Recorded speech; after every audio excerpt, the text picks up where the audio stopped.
გამოეხმაურა პატრიარქი, რამე შემოგითვალათ, რამე მცდელობა იყო? არა, არ გამოეხმაურებია. რატო? იცით როგორ არის? მე ძალიან მიყვარს ის ადამიანი, ვინც სწორად წამიკითხავს, ვინც მე ამომიკითხავს, ვინც რაც არ მithქვამს, იმაშიც გაიგებს, რისი თქმა შემიძლია და რას ვიტყვი ამ და ამ მომენტში. აი ადამიანები არიან, მე ესე წიგნზე უწერო, ჩემი გონების მეგობარი. მეგობრები, ოღონდ გონების მეგობარი. მე პატრიარქს ვკითხულობ ყველაზე სწორად საქართველოში.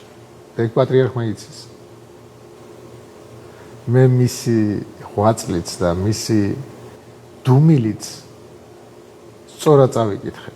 და იცის მან. ვიცი რომ იცის. იმიტომ რომ სწორად კითხულობს ყველაფერს. ყველა სწორად. ყველაზე დიდი ფსიქოლოგია ადამიანის ამოსვენაში საქართველოში. და რა მოიკითხეთ? აი ამასთან დაკავშირებით. პატრიარქი ერის მხარეს არის.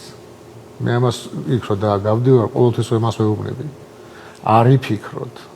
ვიღაცების სახელს და თქვენს მხარეს არის. შეუძლებელი არ იყოს.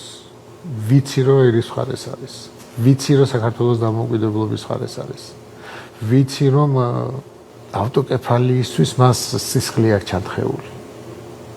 ეკლესიის დამოუკიდებლობა რომ მიიღო და აღიარება რომ მიიღო კონსტანტინოპოლისგან, რომ ძალიან დიდი ნაშრომი აქვს.